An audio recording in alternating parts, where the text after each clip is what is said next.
Hey everyone, it's Helene, and we are going live on a Sunday with Virtual Veg Fest on the Plant Based Network. And we want to thank Code Blue for sponsoring our lives this week. And we want to ask you to go to Virtual Veg Fest on YouTube and subscribe and follow so that you can see these videos as we post them there, because every one of them ends up on there. And of course, if you subscribe, you'll be entered into our contest where you can win a prize package from Follow Your Heart, Crafters Organics, or Hodo Foods. And we might be adding some more onto that as well. So you can definitely subscribe. And of course, go to virtualvegfest.com and shop. Shop our vendors so that everyone can make it through this pandemic. We're super, super excited today because we have Dilip Barman and Sarai Sanjik from Code Blue. And I watched the movie. It's absolutely incredible. But if you haven't, I want to show you a little preview of the movie right now before we bring Dilip and Sarai into the conversation. So let's start with that. Here we go.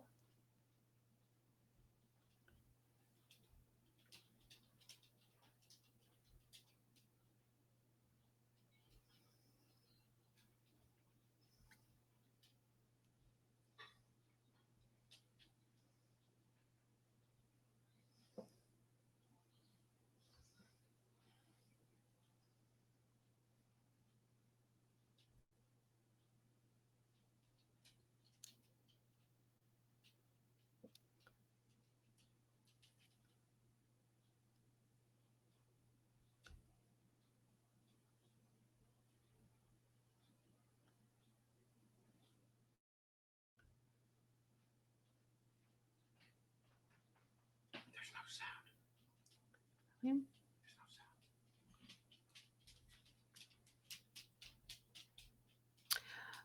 Yeah. Okay.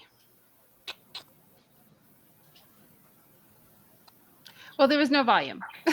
So we're going to stop that. But at least you got a little snippet of of the trailer. And instead of showing the trailer, we will talk about the movie instead. So just so you know, Dilip is part of our community in North Carolina in the Triangle.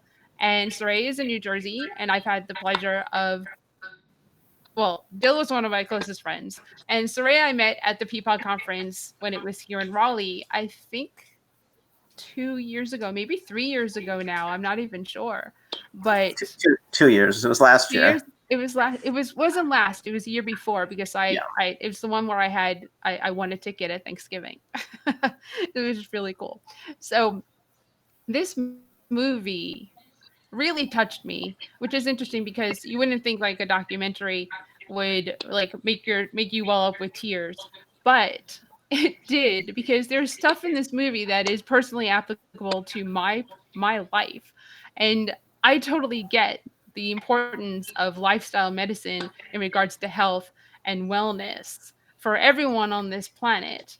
And it's really important that everyone like pay attention to this because to reduce the prospect of disease and to elongate your life and your health, this is what this movie is talking about. So I'm not the expert, but I know a lot. But we've got Saray here, who is like the main person in the film. So if you haven't seen it, you need to see it. The movie, Joyce just asked, is Code Blue. It's a new documentary that Dilip is the executive producer, and Saray is also an executive producer and the main person in the movie. And she's a doctor. And this, let me tell a little story that for me and Sangeeta is Dilip's wife. We were at the Peapod conference. We were sitting in the audience, and Dilip, I think, was introducing Saray, and he said, and I was the executive producer of this new movie that we're doing, Code Blue. And I looked at Sangeeta and I said, "Did you know?" And she said, "No." so, so we learned at the same time that Dylan was the executive producer of a new documentary. It was just really interesting because Sangeeta is his wife. So, it's a very cute story that we got to that I got to be a part of. Both Sangeeta and I do lots of things, and we sometimes get surprised about other really cool things each of us does. Yes, it was like one of those moments where you're like, okay. So very cool. So Cody says hi to Dilip and Dr. Stancic, which is great. And before we even went live, people were saying this is a fantastic documentary. So, all right. So here we go. I'm going to throw this at the two of you. We'll go to Dilip first to talk about how he even got involved in this. And then, Saray, we'll definitely head over to you to talk all about the movie. Well, it's really been my privilege to be involved in this. This is really Sarai's film. It's her story, and hats off to Sarai because she's really sharing very, very personal information, even some of her medical checkups. So I didn't. Sarai's been at it. She'll say I think 5 years. I found out about it about 2.5, 3 years ago, and I learned enough about the film that said to me, this is something I want to be involved with. And I offered my services. I said I could help with helping with some of the post-production, helping with maybe finding some funds, some money, giving you some moral support, giving you ideas and thoughts and feedback. And surprisingly, she said yes. And so, I've done a very small part in helping film out, and it's been delightful for me. And Sarai is just a delightful person to work with. So what more could I ask for? So I guess I've been involved for what is it, Sarai, 2.5 years, I guess. So almost half the time you've been involved. I think 2.5 years. Yeah, but it was a critical time. He's really understating the incredible value that he's offered the production. And I can tell you that the final product that we have today is in large part because of all of his support and his expertise. So I'm indebted to him. I can tell you that the idea for the film arose in 2015 when, around that time. And Helene, just to be clear, I'm an internist and infectious disease specialist, and I practice as such for many years. But the course of my life took a turn, and that was largely because of my personal diagnosis of multiple sclerosis in 1995, where as you saw in the film, within a few years of that diagnosis, I was largely dependent on a cane and at that time 12 medicines. And by chance, I came across some literature that discussed this connection between diet and disease. And I was shocked by this because I was a physician, highly trained, board certified in 2 disciplines, and I knew nothing about food and how it affected risk of disease and health outcomes. And as I learned more and more and delved deeply into the literature, I applied the principles that I had learned to in the management of my own disease. And remarkably, over time, I was able to taper off of all of those medicines. And here I am. I'll be celebrating. I say celebrating 25 years since the diagnosis on October 11th, 2020. And I take no medication, and I'm active, and I feel so blessed. And in large part, the idea of making the film was really about bringing awareness. I mean, this is common sense. This is such a simple. I mean, there's nothing unique or magical about what I did. This is something we can all do, and it is so incredibly powerful. And so in 2012, when I decided to leave behind infectious diseases, because I was so passionate about this idea of lifestyle and plant-based nutrition, that I wanted to find avenues by which to share this with others, including community and my peers, other healthcare professionals, other physicians who, again, by no fault of their own, were not learning this in medical school. So in 2012, I vowed to leave the world of infectious disease behind and really dedicate the latter half of my career to bringing awareness to as many as I could. So I started a small lifestyle medicine practice, and I volunteered at the medical school. I gave lectures wherever I could, but another modality by which to share this awareness, that's when the idea for the film came. And we came together, a group of us, and we started to brainstorm, how are we going to do this? What story did we want to tell? We certainly, and the director, Marcia Machado, wanted to share my story, which I thought, of course, was important. But I also wanted to shed light on the fact that the medical education model places no emphasis on this idea of prevention, on this idea of plant-based nutrition. And yet, the scientific literature tells us that 80% of chronic diseases can be prevented. Now, I never learned that in the many years of training, 10 years of my life in medical education. I never heard those words come from any of my professors. So I think it's very important that hopefully the film, whomever sees it, is at least understands or is inspired by this idea that we can all do this, that we can all bring these changes into our own lives and then reap those great benefits.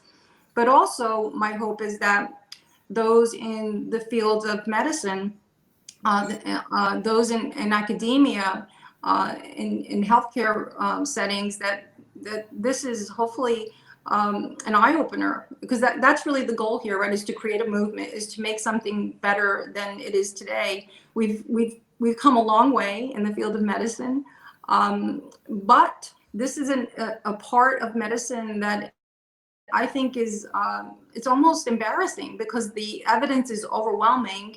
And I say this all the time. There's a wonderful quote from Maya Angelou that goes like this: do what you can.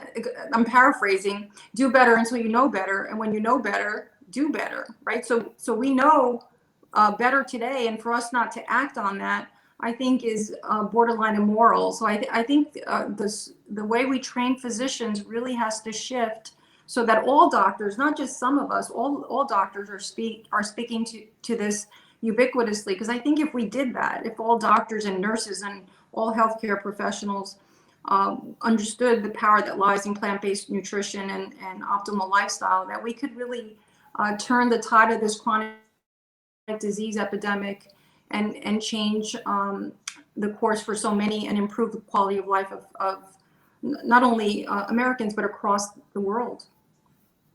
And let me just throw in something. I think that, of course, Soraya is a doctor and has been through medical school and, as a practicing physician.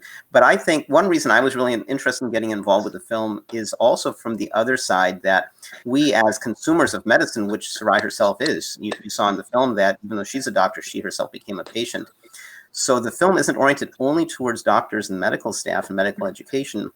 It's oriented towards everyday people. So I hope this film empowers people to ask the right questions. So in the film, Soraya as patient, not Soraya as doctor, had an illness. She had MS, and her doctor gave her a prescription that was very onerous, very difficult.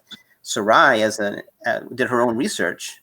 Nowadays, everybody does that. It seems like they go on the internet. And that itself is dangerous. You have to be careful with that. Absolutely. But she did intelligent research, and she asked the questions. She didn't self-diagnose and follow another path. She said to her doctor, here's some evidence-based information. What do you think? And one of the reasons I was really involved is I want regular consumers to have the same power. At least ask the questions, hey, doctor, I have read credible information that, maybe I'm pre-diabetic. About a third of all Americans are diabetic or pre-diabetic. And I have read a lot of studies that show that if you move towards a plant-based diet with limited fat, there's a reasonable chance you're going to arrest the diabetes and possibly reverse it. So what do you think, doctor? And so I'm hoping the film is a tool to empower everybody to ask those questions, not self-diagnose and go down your own path, but find the resources. That's a very important point. Absolutely. Right. And that's a great segue to let everyone know that if you have any questions or any comments, please feel free to write them, and we will address as many as we can as we go through our time together. So don't forget, this is an interactive live, so we'd love to hear from you in addition to what we talk about. So this movie, And Helene, go ahead, Dylan.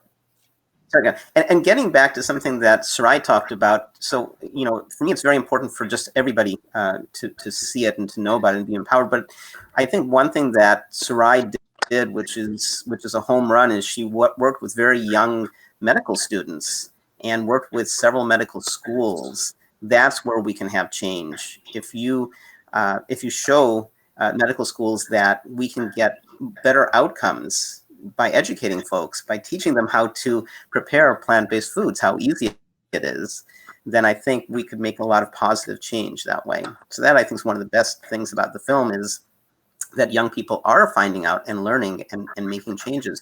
Soraya, why don't you talk about the average medical school student gets, 6 hours of nutrition education?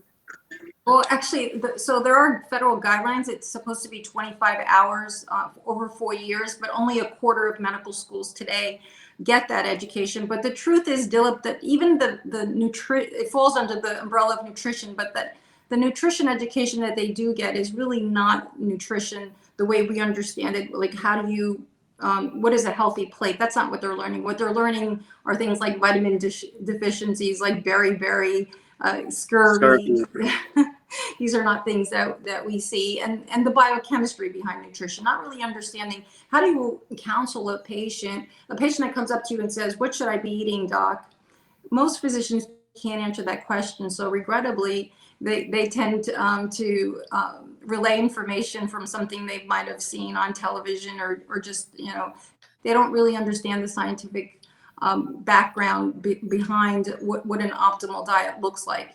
And so it's a huge problem. In the film, of course, we feature the University of South Carolina in Greenville, where it is a wonderful institution. It's a medical school that I believe opened its doors about 6 years ago with this intention that they were going to build a medical school on with the foundation of this idea of lifestyle medicine. And so these young physicians in training get a very different experience than what I received, nearly 30 years ago.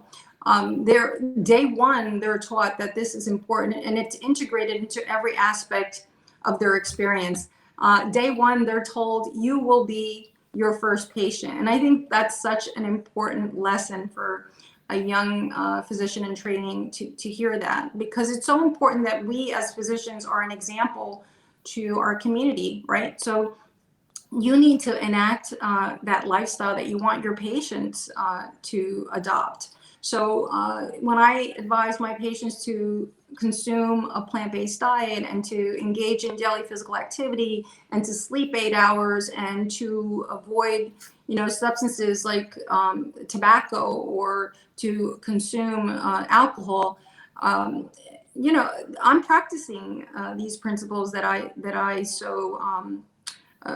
advise my patients to engage in. So I think it's very, very important that we train doctors to know how to take care of themselves.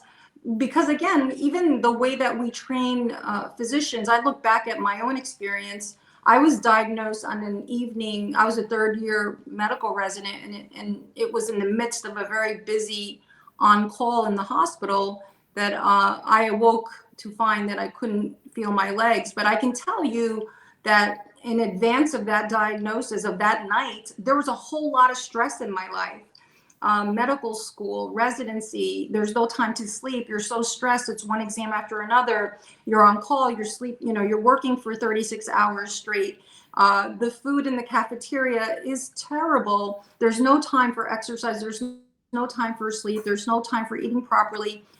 The experience of training a physician is actually practicing the opposite of what lifestyle medicine is. It's a terrible lesson. We should train our medical students, assuring that they're sleeping properly, assuring that they're exercising, assuring that they're eating properly. And I think for sure that as a young woman, all of that experience that I had certainly contributed to the diagnosis of multiple sclerosis when I was 28 years old. And I think, what if I had been able to complete my training, but not in that fashion? So another variable that I think is important, in addition to assuring that we change the curricula in medical schools to emphasize the importance of prevention and plant-based nutrition, is that I think we need to change the model as to how we train our healthcare professionals. There's no reason, it's unnecessary no one should be working for 24 hours straight. I think that model needs to change in order to, again, when we look at this in totality, we've done a lot of good things in the field of medicine, but we're falling short here. And so we all need to come together. And again, I hope that the film creates that level of interest and brings together the people at the table, so that we can discuss how we can do this, how we can train physicians, but yet do it in a way that we have healthy, happy healthcare professionals. right now, suicide rates are very high. It's one of the highest in physicians across the country, and that to me is unacceptable. But, I think carrying on with what Sarai is saying, I do think that change is afoot because the evidence is just overwhelming in terms of if you go towards a plant-based diet. One of my favorite go-tos is Michael Greger, nutritionfacts.org. And I don't know if you can flash that up, Helene, but that website would probably be a good one, nutritionfacts.org. So Michael is a family doctor. And if you ever have a chance to meet him, he's one of the most delightful persons you'll meet. So his story is when he was growing up, his grandma died. And he was heartbroken. And he looked into why did grandma die? And it turns out he has this video called The Leading Causes of Death or something of that nature. And something like 10 of the 12 major causes of debilitation and death can be largely forestalled, possibly reversed, or treated with plant-based diet. So I think more and more people are hearing that. As I said, about a third of us are diabetic or pre-diabetic. We have large rates of heart disease. We have, cancers. And if you look at Michael Greger, his site, he created a site that what he said is there's so much nutrition information out there. We don't learn it in medical school, as Sarai is saying. But I'm a doctor and I can understand the literature. People like maybe Helene or Dilip, I'm not an MD, may not understand the medical literature, but Dr. Greger agreed he said, I'm going to read every single work of literature that comes out about nutrition in the English language. And initially he would publish, he would write, he would make a video, and he would translate it so even Dilip can understand it, right? Even everyday people can understand it. And so now the website is tremendous. I don't think he posts every single day, but there's thousands of articles. So if you're interested in, is kiwi good for you, or what, are Brazil nuts important for selenium, which is one of my favorite nutritionists, Brenda Davis, talks about. We try to eat Brazil nuts, a couple of Brazil nuts a day. What's the deal with nuts? Are nuts good for you? Are they too high in fat? So he actually has evidence-based information. So the good news is things are changing. So Jane is diagnosed with heart disease. There's more and more ways to get the information out there that Jane hears, hey, I have heart disease, but I teach classes for Physicians Committee, pcrm.org. So we, for example, have a lot of classes and information. So I heard through Physicians Committee that if I move towards a plant-based diet, maybe my heart disease will be reversed. So that's trying to change. People are hearing about that in spite of the doctors who may not share that. And it's not the doctor's fault. But it's also changing there because the AMA has been talking about charging for outcome. Right now, doctors are paid. If I'm sick and I go to see the doctor, then the doctor gets paid for the services she or he provides for me. But wouldn't it be nice if the model changes so that the doctor is paid the same amount based on outcome? So if she is able to reverse my diabetes, maybe it's through lifestyle management, which we've shown is more effective than medicines, right? Than in combination with medicines. Then wouldn't it be nice for the doctor to get the same amount and have a less outlay of expense? So financially, it's better for the doctor, it's better for the patient, it's better for healthcare outcomes in the country overall. I think this is one thing that can overnight or almost overnight change the healthcare crisis in this country. Wouldn't it be great to have less people of color? They're the ones who are often most at risk for this, right? It also helps with racial equity.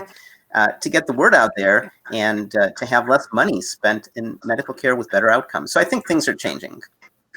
Absolutely. I can tell you that at the medical school, so many medical students, so I mentor the lifestyle medicine interest group at Rutgers, and that group continuously grows. And I'm one of the young men who's featured in the film, Saul Batista. At the time, he was, I believe, a second-year medical student. He's now an intern actually he's no longer an intern because July 1st they graduate to the next year. He's a resident in South Carolina. And the wonderful thing is that as Saul and we started this group, I guess 6 years ago. So the group that started 6 years ago, they're now residents. And so we can see how now they're teaching medical students and residents, and it's expanding across the country. And I've had the wonderful opportunity of screening the film at many medical schools across the country over the past year, and have attended and given lectures at these medical schools. And I see so many young men and women who get it. They understand that this is very important. And even though maybe their attending physicians, their professors aren't quite there yet, they get it, and they've seeked out references like nutritionfacts.org, like Michael Greger or Dean Ornish, who are leaders in the discipline of lifestyle medicine, and they're learning themselves, and they're even educating their attending physicians. So there's definitely a movement that is it's the groundswell. You can feel it. I get email every day from young physicians from not just across the country, but even across the globe. I think it's an important point that Dilip just made regarding the incidence of chronic disease in the country. We know that 1 in 2 Americans is living with a chronic disease, at least one chronic disease. And I think that's very relevant in light of what we are experiencing today, right? The COVID-19 pandemic. And what we've learned is that, and this is data that was just published by the CDC, looking at COVID-19 in the United States from the time we saw the first patient in January of 2020 to the end of May. And what they offered us was this: 1.8 million Americans in that time period were diagnosed with COVID-19, and we regrettably lost 103,000 Americans. But when you drill down and you look at that data, what we've learned is that those that had at least one chronic disease, they were 6 times more likely to be hospitalized, and 12 times more likely to die if they were infected with COVID-19. I think if anything, this is a moment in our country where we can really, the problem of the chronic disease epidemic in which we live has really surfaced.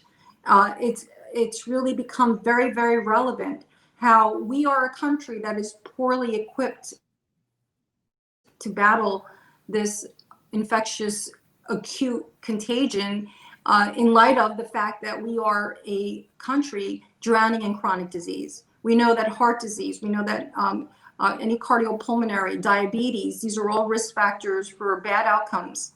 Obesity is a risk factor for bad outcomes for those of us infected with COVID-19. And obesity rates are climbing in this country. The most recent data from the CDC, 42.4% of Americans are obese. That's extraordinary. If you look at overweight and obesity, if you combine those together, 70% of Americans are either overweight or obese. And that means in our country, if you're normal weight, you're in a minority. Now, these are facts that are very painful to hear, but we can't keep, just sweeping them under the rug. We really have to address this. And I hope, what we're experiencing with COVID-19 has been incredible. It's just taken my breath away. I can tell you as an infectious disease physician, and this is something that what's happened, the whole experience has really just taken my breath away. I don't even know how to say it. Just so we've lost so many, even colleagues, nurses and doctors, and I live in New Jersey, and early on, the New York, New Jersey area was hit very hard. We lost a family member, so it's been a very difficult time. But I think we have to learn something from this experience, and I pray that it is an opportunity for us to learn how to better care for ourselves, and that largely means changing what we're fueling on. The food, the standard American diet is doing a lot of damage, and I think it's important for us to share that message with the American public. I wanted to add to that as well. I totally agree with everything that Sarai said, and since this is being broadcast by Plant-Based Network, I was really excited that I got to get an article in the first issue of the new magazine that just came out a week or so ago. So if you get a chance, Plant-Based Network, it's free, the magazine. I actually have an article about battling COVID-19 with diet. And I'm going to read a couple statistics from the CDC that Sarai was also referring to. So the CDC has said that people with underlying health conditions like obesity, 93 million, about 93 million people in this country, diabetes, about 34 million. This doesn't include pre-diabetes, this just includes diabetes. Chronic kidney disease, about 27 million. Cancer, another 27 million. Coronary artery disease, about 18 million. So these folks, people with obesity, diabetes, chronic kidney disease, cancer, coronary artery disease, are among those at greatest risk for having severe outcomes if they do get COVID-19. That's well over half of the country's population. So more than half of us have conditions which make us at greatest risk for severe outcomes. Being a vegan, going plant-based won't guarantee you won't get COVID-19. But if you don't have one of those conditions, you're much more likely not to get a terrible outcome, death or prolonged disease. People with one or more of these conditions constitute 94% of COVID-19 deaths in the country. So people who are diabetic and obese, if they have more than one of these conditions, that's 94% of the deaths. I know, I want to protect myself from COVID-19, and I'm really glad that by being plant-based, it's far less likely I'll get any of these conditions. So if I get COVID-19, again, plant-based diet won't protect you. It won't guarantee you won't get COVID-19. But if I do get COVID-19, it's much less likely that I will end up dying from it. So those statistics are very, very powerful. Absolutely. And of course, it's obviously very important that we practice infection control precaution, right? So maintaining the 6 feet distance and wearing your mask and washing your hands, and all of those recommendations that have been made by leaders like Dr. Fauci and Dr. Birx. Those are very important that we practice those. But beyond that, beyond the infection control precautions, it's so important for us to understand that our risk of death increases with these comorbidities. And I'm hoping people are hearing there's a consistent message in the Food for Life classes, the Physicians Committee Food for Life classes that I teach. I'm one of about 300. We're all over the country and many other countries. We have a diabetes class, we have a cancer class, we have a heart disease class, and the message is kind of the same in every one of them. Guess what? If you go towards a whole food plant-based diet with limited fat, then you're much less likely to get, say, diabetes. You fill in whatever those diseases are, diabetes, cancer. Right, yeah. Right. So it's kind of the same. I think that's a great point. Yeah, there's some nuance. There's some nuances. So, for example, if you're dealing with diabetes, then you want to also pay attention to the glycemic index. The glycemic index says when you eat foods, how does it contribute to sugar in your bloodstream, right? So, for example, we have a thing called the Power Plate, which is fruits, legumes, whole grains, and vegetables. So we say eat as much as you want from all of these food kinds, including fruits. But there's 2 fruits that are really high in the glycemic index, watermelon and pineapple. So go ahead and enjoy watermelon and pineapple, but don't binge on them if you're diabetic, right? You can still enjoy them. The fiber you're getting with the pineapple and with the watermelon will help mitigate the glycemic index. So more and more people are finding this out. And in our classes, again, it doesn't matter what you're dealing with. All of these conditions can be largely handled or largely managed with a plant-based diet. And by the way, you don't have to have one of these conditions to say, I want to eat plant-based. There's many, many other reasons to eat plant-based. And I'm sure Helene will bring that up later. But for general health, for sure, just sticking with health for now, to keep good health. If you're in good health, you might say, I'm a 25-year-old right out of college and I can eat anything I want.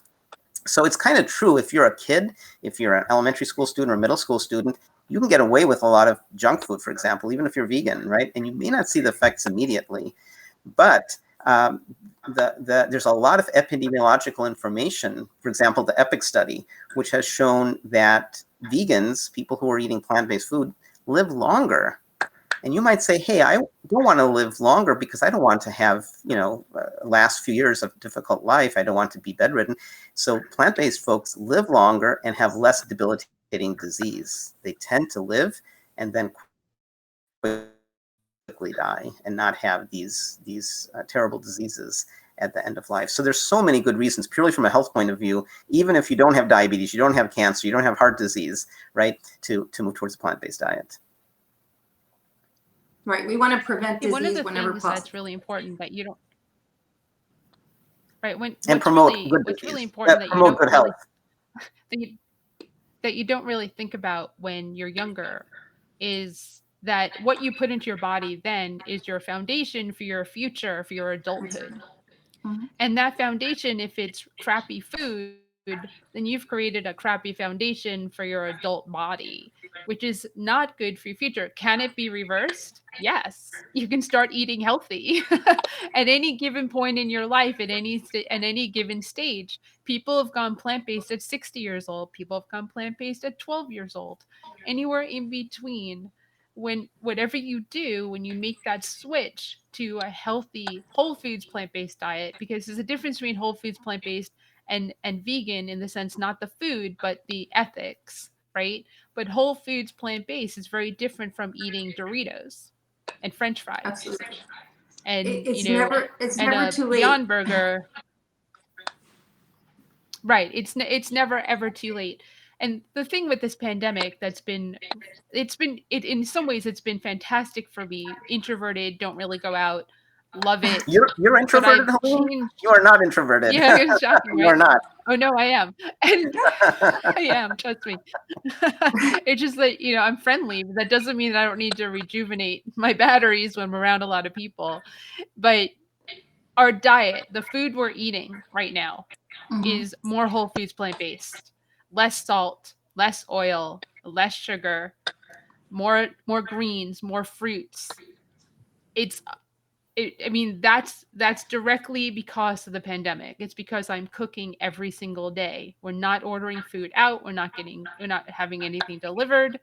It has made a big difference. Exercise every single day. Big difference. This will be my 50th day straight of exercising in a row, Wow. of burning Congratulations. over 700 calories a day. This has been a pivotal change that I equate to the fact that I'm eating more whole food plant based as opposed to eating vegan. It doesn't mean that we don't have Beyond Burgers. It doesn't mean that doesn't, get into the diet, but it's Yeah. not every day. And it's, maybe once a week, probably not even. And lettuce every single day with dinner. I mean, there's mangoes, fresh fruits, fresh vegetables. It's made a difference, and it can make a difference for everyone else, to make changes that are important for your body, for your lifestyle, without it having to actually be associated with a diagnosis Right. like Yeah. multiple sclerosis or diabetes or heart disease or strokes or obesity or anything like that. It's interesting you mentioned those comments. So there's something about, and I'll tell you what it is. There's something about dairy in particular which is highly addictive. So dairy has casomorphins, and it's a good thing because the baby calf, you don't want the baby calf wandering off and just eating grass. The baby calf wants to come and suckle with the moms. So that's why cow's milk is very addicting. And so what you're talking about, Helene, in terms of eating maybe non-whole food vegan foods, there's not the same downside as eating meat, dairy, eggs. So should you eat all the time a whole food plant-based diet? Yeah, that'd be great. But if you're occasionally having French fries or having burgers, vegan burgers, I occasionally eat non-whole food plant-based foods. And the downside is far less than going to animal foods. Animal foods are very addicting and have far worse health outcomes. So I wouldn't feel guilty. What I tell my Food for Life students is there are certain transitional foods. For example, if you're going to a 4th of July party and people are eating hot dogs, there's a lot of good vegan hot dogs. Are they the healthiest for you? No, but compared to the meat version, they're awesome. They're usually, one of the criticisms of vegan hot dogs is they're high in sodium, and they are. Compare them to meat versions, which are even higher in sodium. The plant-based ones are better choices. So it's important, I think, to move in the right direction, and not, if you want to occasionally enjoy a field roast sausage or have, a meat analog, have have some ice cream, a So Delicious ice cream or something. It's a matter of what the bulk of food you're eating. If it's plant-based, and I do encourage people to be 100% plant-based, and it's easy peasy. And one of the reasons it's easy peasy is because of some of those transitional foods that you're talking about. Most definitely. And it's okay to enjoy your food. I mean, there's nothing wrong with that. But overall, for your overall health, it does matter what you put in your body to fuel it. And that's where you'll have the outcomes of what your future is or your current is, and how you feel and how much energy you have, and what you do. One of the things that people know about me is running all these events is people don't understand how I do all of it. I don't know either. It's just my personality. But I have a lot of energy, and I equate that to eating a healthy diet, and now even healthier than what I was eating. And I don't this isn't for now. This is forever. This is until I'm done with living on this planet and being here. So, for everyone else, there's one thing that some people might be a little confused about: lifestyle medicine. We didn't really say what that was. I get it. It's implied in the name, but Mhm. let's just go into a little bit over like what does that mean? There's a whole university in Greenville, which I didn't know about, and I have an event there that does this. Yeah. So let's talk about that a little So, bit. so lifestyle medicine is a relatively new discipline. It was the movement started by the American College of Lifestyle Medicine began 15 years ago, and it was really a small group of physicians that came together and recognized that this was an important part that was missing in medicine, and they wanted to create a new discipline that, of course, and by the way, lifestyle medicine is not counter mainstream medicine. It is just the part that's missing, and placing emphasis on this idea of prevention. And they define lifestyle medicine really, I define lifestyle medicine as a wheel with 6 spokes. And so the 6 spokes include diet and nutrition, physical activity, stress management, effective sleep hygiene. So these are all the aspects that we know are important in regards to improving health outcomes. Addressing substance abuse issues like tobacco use, alcohol, opioid, we've had the opioid epidemic, substance abuse issues. And then finally, the importance of social interconnectedness. We know that individuals that isolate or are depressed, they're more likely to develop a chronic disease or die prematurely. So when I see patients in my office, I address all of these aspects of their lifestyle and help them optimize each one. Because we know when we address all 6 spokes, ideally in unison, we get the best, the absolutely best outcome for that individual patient. So some of us may be very, very good at exercise, or some of us may be very, very good with our food, but it's important for us to address all aspects of lifestyle. I had just the other day a young man who came to see me who was, a marathon runner. He's really physically very, very strong and fit, but yet his cholesterol was very high, and he had actually had on a stress test evidence of heart disease, and he was in his mid-30s. So that's an example where sometimes we look at someone on the outside and we think, oh, they're the picture of health. And that's not necessarily the case. So it's really important that we ask patients when we take a thorough medical history, all aspects of lifestyle, so that we can guide them and support their any behavioral changes that they need to implement in order to help them live their best self and to prevent disease whenever we can. And again, I think it's really important that we start as soon as possible. So these are conversations that we should be having with children in elementary school, and they're conversations, and I do, by the way, and conversations I have with senior citizens as well, because as I said, it's never too late to implement changes. I have patients in their 80s who come to me wanting to create change in their lives, and they can do it. I have one patient that I'm thinking off the top of my head who came to see me when he was 82 years old with his wife, morbidly obese, a gentleman with diabetes and heart disease. and he's 85 now, and he has lost 85 pounds. He's no longer, he was diabetic, actually, not pre-diabetic. He's no longer diabetic, and he has very good quality of life. And he did this, and it wasn't about the cosmesis of losing weight. It was about, I want to feel better. I want to have energy. I want to get up in the morning and go for a walk with my wife. I want to be able to go to the supermarket and not feel winded. So even though, you know, he's now 85, he feels better today than he did even 10, 15 years ago. So that's the wonderful thing about lifestyle medicine.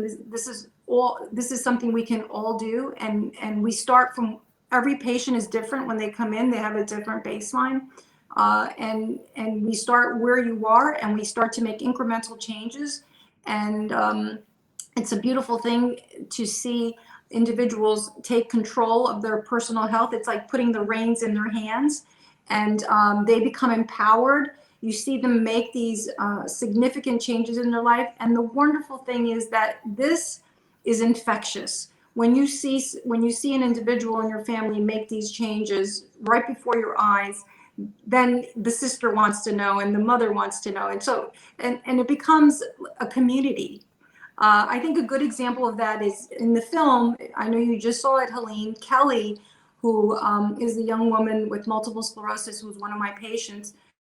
She's a wonderful example who's made such incredible changes in her life. Initially came to see me because of multiple sclerosis, but she also at the time was obese, pre-diabetic, hypertensive, and hypercholesterolemic.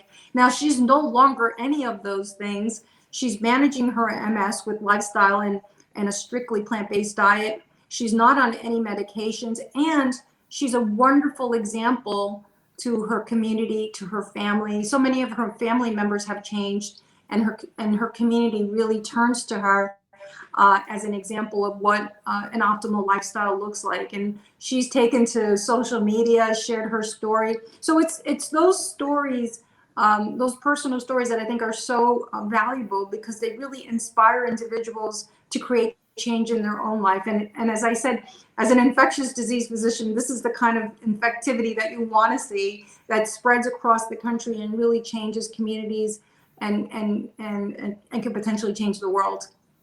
And I see the same thing with my Food for Life students. So in Food for Life, people take a class.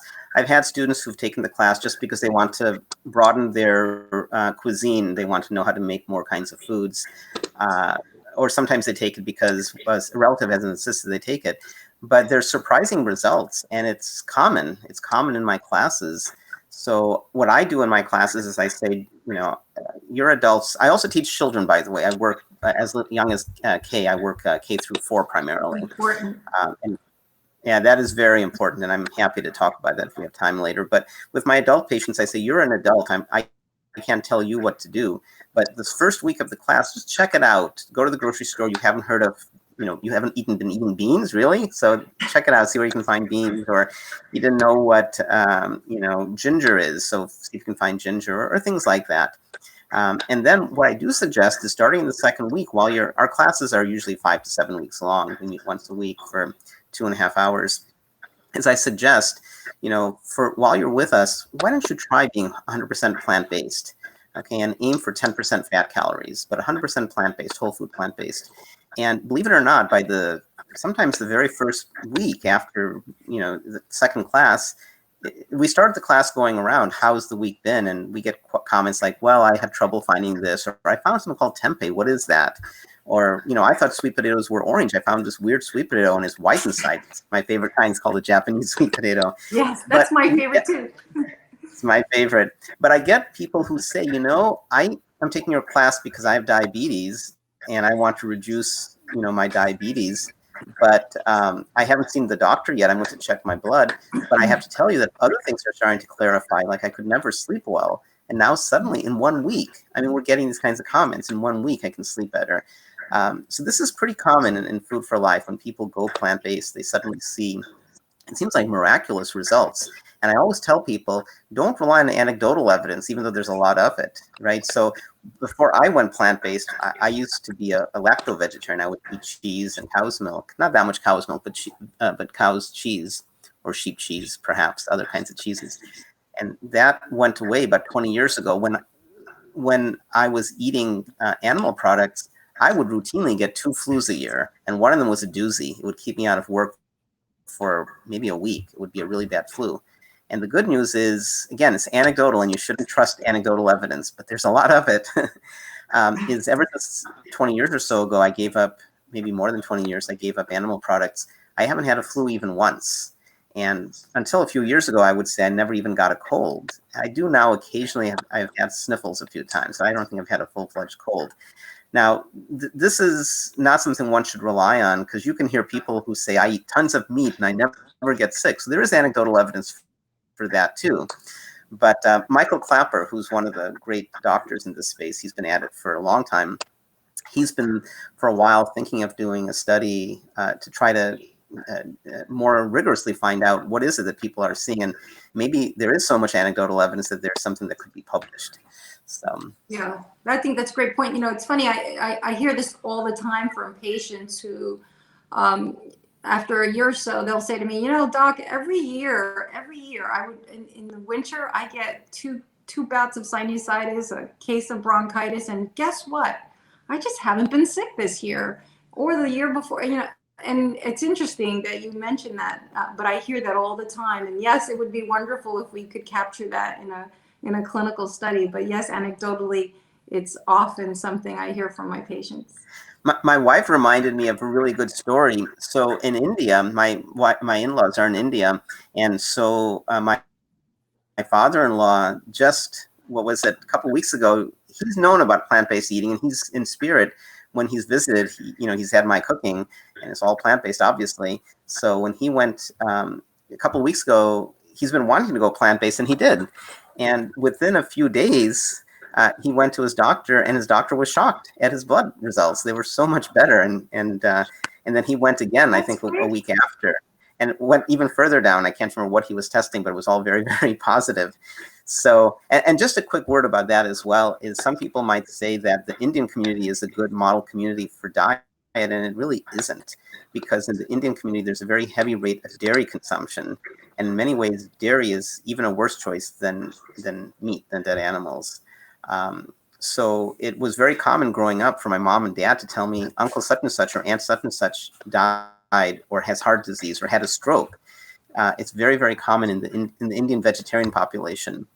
My mom passed away. She had a stroke, and it was a terrible end to her life. She was in and out of the hospital. She was in a nursing home. And at one point at Duke Hospital, one of her many falls, they had done some x-rays of her brain. And they said to me, look at all of the damage of the stroke. It's clear she's a heavy dairy consumer. So doctors see it. I wish they could make it into an actionable item to say to your patients, why don't you not eat dairy? Dairy is meant for baby cows, and it's meant while they're babies. It's not meant for, we have our own milk from our mothers when we're babies, but we have no need for cow milk. And that's, I think, the drinking of cow milk and butter, things of that nature, is one of the biggest issues that, from a food point of view, that causes negative health outcomes. Yeah. And, speaking to this year, remarkably, the New England Journal of Medicine, which is really the gold standard in medicine, they actually published an article entitled Milk and Health, which was a really big deal because in it they listed all of the harmful effects related to dairy consumption. So I thought that was really an extraordinary moment, because mainstream medicine has been very slow to point the finger at dairy. And so having this article published in New England Journal of Medicine, I think, was so important. I mean, if you think about it, why do we drink milk? What is the main reason that it's been pushed in our country? Because it strengthens your bones, right? That's what we've been told since we were little kids. It does the opposite. It does the opposite, right? But remember, we were drinking the milk cartons in school, and we're told that it's important for our bone strength. And yet we have the highest rates of fractures and osteoporosis, in the world. And we're consuming the most dairy. And when we see countries where there is no dairy consumption, they have very low rates of fracture. So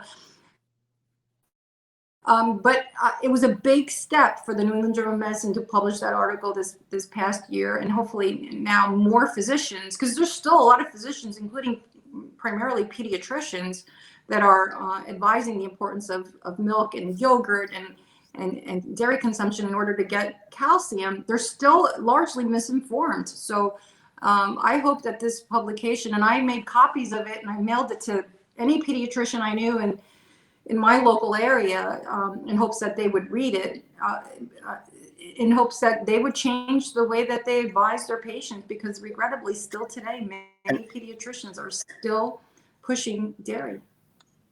And even more than milk is cheese. Cheese is even more addicting because it's so concentrated. Yes. And I'm hoping people are familiar with the China study or becoming familiar with it. Colin Campbell's work in this space, where he did a large epidemiological study, the largest of its kind in terms of diet. And he found that there's a really neat chart in there, and it shows that as you increase your dairy consumption, you increase your chances of bone fracture, actually, and heart disease. So drinking milk is not a good choice for calcium. There's far better greens. Leafy greens have plenty of calcium, so there's much better choices. Many people who are maybe in their 50s, 60s, or 70s or older will be familiar with the famous book about raising children by Benjamin Spock. I can't remember what it's called, but Benjamin Spock became a vegan, I believe. And in the last edition of the book, he begged parents, he said, please, if nothing else, stop giving them cow's milk. It's the worst thing you can do. You set them up for all sorts of disease. You set them up for problems. There was a really neat study done here at Duke last year, year before, and it looked at teenagers, 10 to 12, sorry, preteens and teens. I think it was 10 to 12, 14. And they had a correlation with the more dairy they consumed at how much they increased their chance of breast cancer down the road. So there's a lot of studies, the Harvard Nurses Study 1 and 2, which have a lot of good data. Of course, Michael Greger summarizes a lot of this at nutritionfacts.org. There's a lot of information about how dairy is a real big problem for the body. There was a good friend of mine. He passed away. He was the first to introduce vegetarian, was vegan nutrition at the college level. I'm blanking on his name. He was in Florida. He went back and forth between Florida and New York. Sorry? Oh, I thought you were talking about Tom Regan. All right, never mind. He went back and forth between New York and Florida. Great guy. And I'm sorry I'm blanking on his name. So he strongly urged not having cow's milk, but he said, if you are drinking cow's milk, which you shouldn't, then don't take the reduced fat. So what he found is that the regular cow's milk didn't concentrate all the growth hormones. And his tentative research showed that if you're taking these reduced milk, cow's milk, drinking that, then you're even more likely to increase cancerous growth. Oh, wow. So, yeah, there's a lot of evidence against cow's milk about dairy. Yeah. So to touch back onto the movie, I wanted to bring up a couple of things that really resonated with me, and also to get more people to watch it, because it'll resonate with you too, most likely. There were two people in the film. One I wanted to bring up, as you were talking about something just a little bit ago, but one was personal, as I talked to both of them before we went live, is that there's a doctor in the film, Amy, right? Mm-hmm. Is it Amy? It's Amy, right? Amy, so Dr. Amy Kaufman, who right, she was diagnosed with ulcerative colitis, and I've been diagnosed with ulcerative colitis, and I've cured my ulcerative colitis with my diet. Even though doctors say no, it's not food related, it is food related. Certain foods would make me sicker than others. I knew I would have problems if I did such and such. It's a stress related disorder because it's an autoimmune disorder as well. And I've had 2 colonoscopies in the last 20 years, and both doctors said I don't have ulcerative colitis, to which I said, yes, I do. But I've treated myself so that I don't have it. And there's a doctor in the movie who was diagnosed with ulcerative colitis who went whole foods plant-based and is now talking to her patients about eating a healthier diet to improve their lifestyle and their bodies. And then there's your brother-in-law, which was incredibly interesting to me because it's family and he's a runner. He appears to be healthy and then had a bypass. Yeah. And then Yeah. afterwards said, okay, I need to just look into this like whole foods plant-based thing because the running's not enough if you're eating poor food. And the chocolate chip cookies, he's secretly eating Yeah. cookies every single day for breakfast. Awesome. Yes. But the thing that really Yes. was cool about it was their son. Was their son Yes. saw what was Okay. going on and said the Yes. words, well, my grandfather had heart problems, my father has heart problems. I just figured that I would just have heart problems too. But no, it doesn't have to be the case because I can eat this food and it doesn't have to be my future. That should resonate with a Exactly. ton of people from any age, from young to old. So that's like, Right. that's That's really, really important. yeah. There's a, go ahead. No, I think that's a really important point, right? Because so many of us were raised to believe that our genes dictate our outcomes. I mean, even in medical school, that was largely taught to us. This patient has a history of heart disease in their family, so it's genetic. They're genetically predisposed to having heart disease. They're going to develop heart disease. But of course, what we've learned, and that was a topic that we discussed in the film when we traveled to UPenn at the epigenetics center and spoke to the director there, where we understand now, and this idea, this science of epigenetics was first described in the 1950s, but really flourished in the 1980s. And essentially what we learned is that just because you have a gene that puts you at risk of developing a disease or a disorder doesn't necessarily mean that it will be turned on. So genes are, like I use the example when I explain this to patients. So if you look at a book and you see the words in the book, that's what we call the genotype, right? The words on the page. But expressing them is called phenotype. So reading the words out loud, that's the expression of that genetic code. So just because it's there doesn't mean that it will be expressed or the disease will develop. And what we've learned is that genes that are in your code, how do we turn those on? If you engage in certain behaviors, you're more likely to turn on those bad genes. So if you're eating the standard American diet and you're sedentary and you're drinking excessively and you're smoking, you've created a pro-inflammatory environment where you're likely to turn on the expression of those genes. So the wonderful news about this, the bottom line is that yes, genes play a role, but lifestyle matters most, right? So it's the decisions that you make every day that I will either place you on one path or the other. And I think that that is empowering because we have much more control than we once thought we did. And it is significant. It is not, genes probably play if you look at monozygotic twins, let's say with looking at the example of multiple sclerosis. If twin A has MS, what is the likelihood that twin B will have MS? It's about 20%. It's not 50%. It's not 80%. It's about 20%. That means that you have a lot of control. And so that's, I think, a wonderful storyline or a wonderful walk away from this film is that you have a lot of control over what happens to you.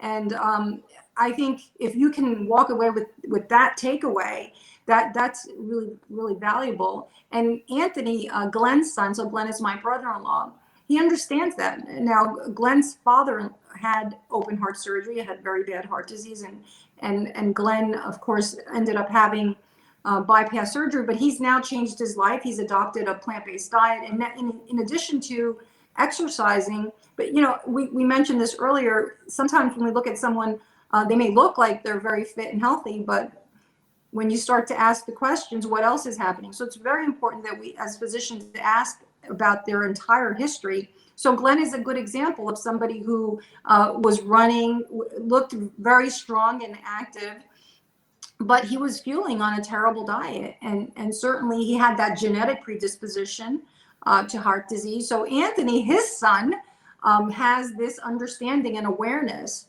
and he, I hope, is actively making decisions, even though he's a very young, healthy young man today, we don't want him to run into the same problems that his father did 20, 30 years later. So he has this wonderful opportunity to have learned from this example and to change the course of his life so that he ages. And I say this all the time, what I hope for all of us is that we age gracefully, right? So that at some point in your mid 90s, you, after spending a beautiful day with your family and friends, not demented, alert and active, that you go to bed and then you don't wake up, that's your ending, that you don't end up 5, 6 years in a nursing home suffering.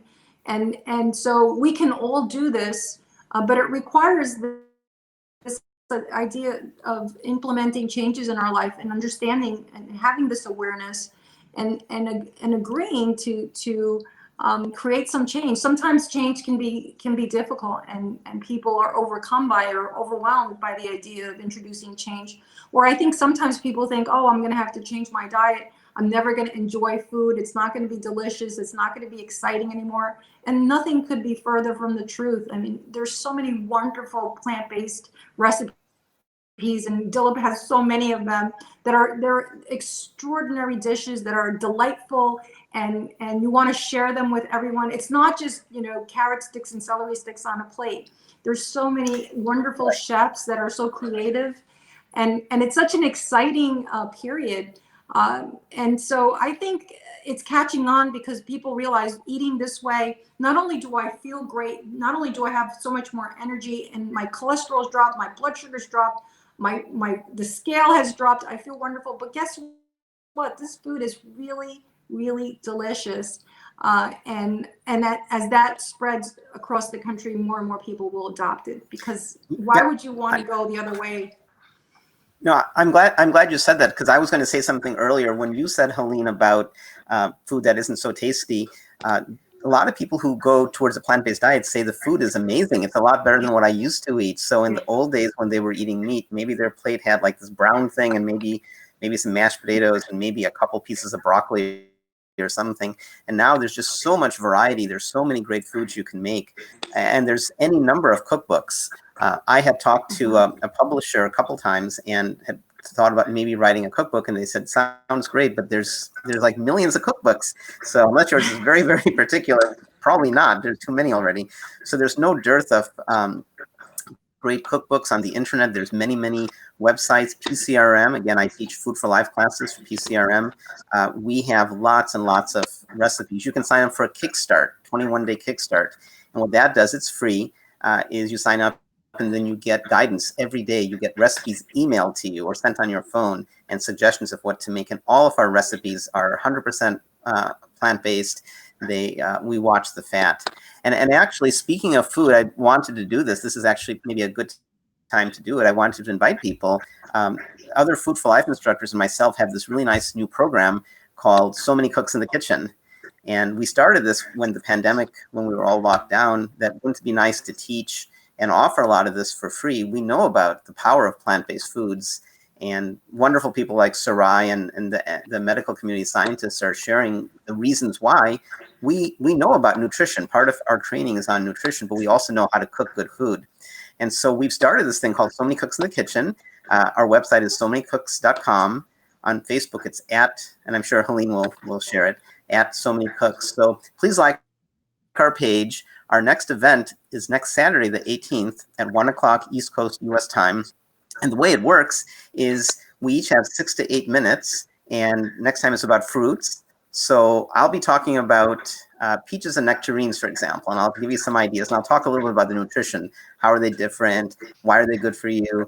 And I'll make a couple things, and then I'll pass it on to the next kitchen. And our kitchens we have somebody in Italy. We have folks in let's see, we have folks in many different states, Texas, I think North Dakota, South Dakota, I can't remember. We have people in many different states, and then we pass the baton, and the next person makes something with another ingredient. And then at the end, we do Q&A. So please like So Many Cooks in the Kitchen and join our shows. Yeah, I just want to follow up on that. I highly recommend this. I was fortunate enough to view I think your last session was on vegetables, and it was just fantastic. I learned so much, And it was just wonderful. I think there were maybe a dozen chefs. You just kept bouncing all over the country. You went to Italy. It was like a trip around the world. And I learned so much, and it was just, and the recipes are available for you. So this is a great example of preparing plant-based dishes that are really, really delicious. And it was really a lot of fun. I really enjoyed the whole experience. So I highly recommend it. Thanks. And we hope that the recipes are easy also. Awesome. They are. Oh, they are. They're easy enough for me.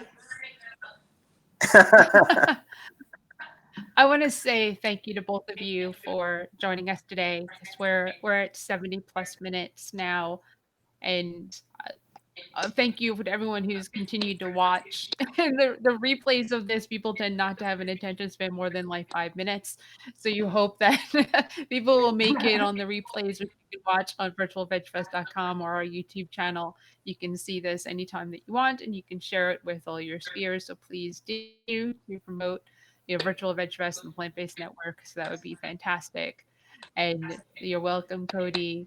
So just to touch on a couple of the comments that came through, Brad and Stacy, they're over by Asheville. They're actually starting their own vegan food truck. I think they started their own vegan food truck. They said they were lucky enough to watch the movie at a Veg Fest in Raleigh with Nelson Campbell showing it. Where and when can we see it again? So let them know that you can go to Amazon.com. You can go to Amazon and you can buy or rent the movie there.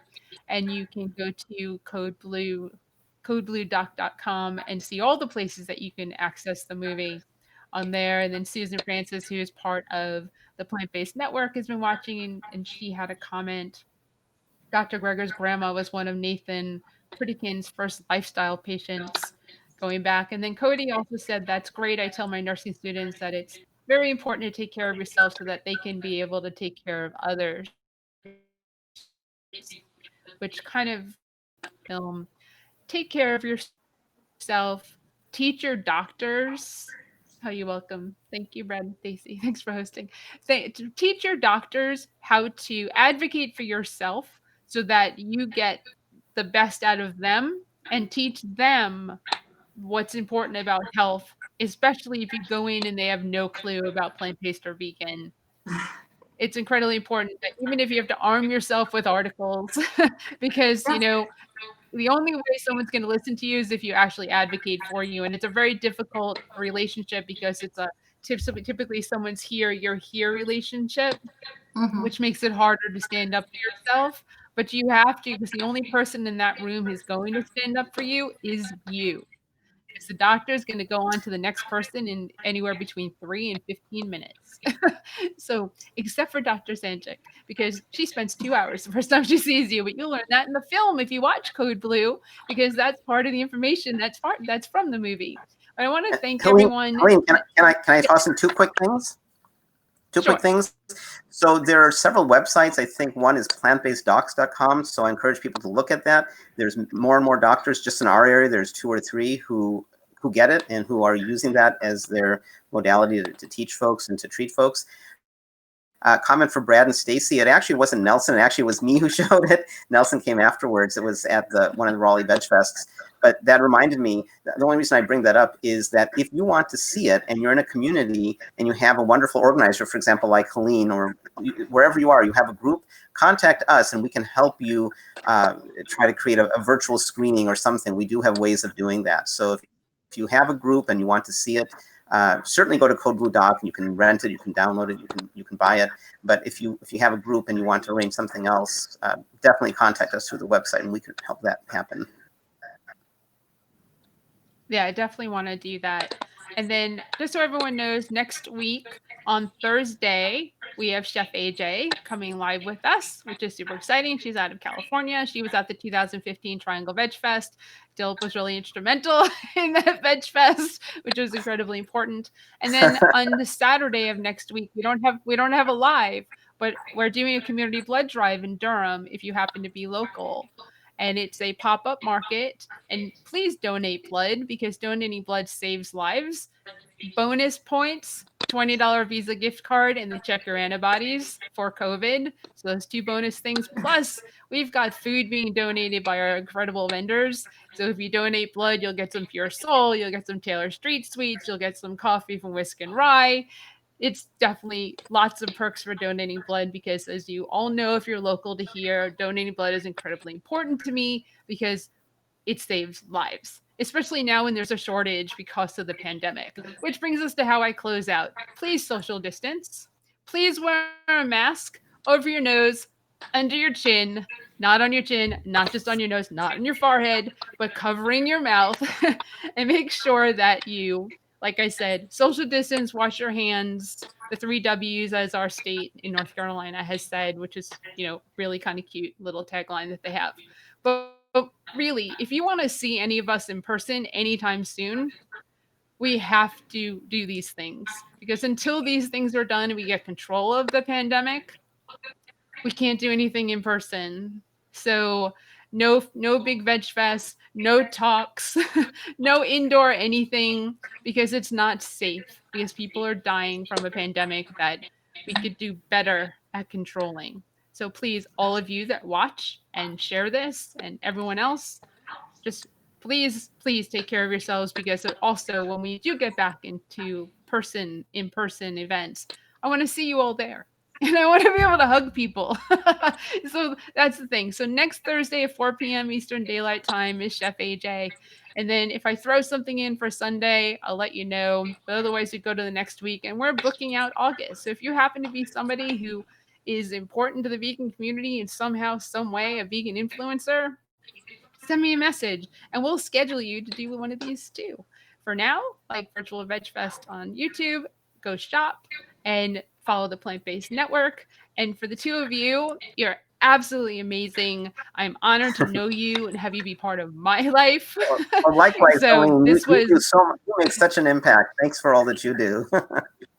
Thank you. Thank you so much. And I love the blood drive. Yeah, That's so important. Yes, it's the only reason I'll leave the house, honestly. I don't leave the house, but that was to save lives was a good enough reason for me to mask up. I've got the face shield. I mean, it's like, yeah. And it's, it's something that's important. And, we sacrifice a bit of ourselves for things that are important. And, eating a plant-based diet, just to close out, is not a sacrifice at all. And to go with what Dilip said, both of you said about food, you actually taste the food. Spices and vegetables and fruits, all of those foods, grains and legumes, all have flavor, all of them, right? Without salt. So as Shova said when we did our cooking thing, he said to eat 2 pounds of greens a day, right? 2 pounds, that's a lot. Lettuce doesn't weigh a lot, but to eat 2 pounds of greens a day will do wonders for your body and for your intestinal tract.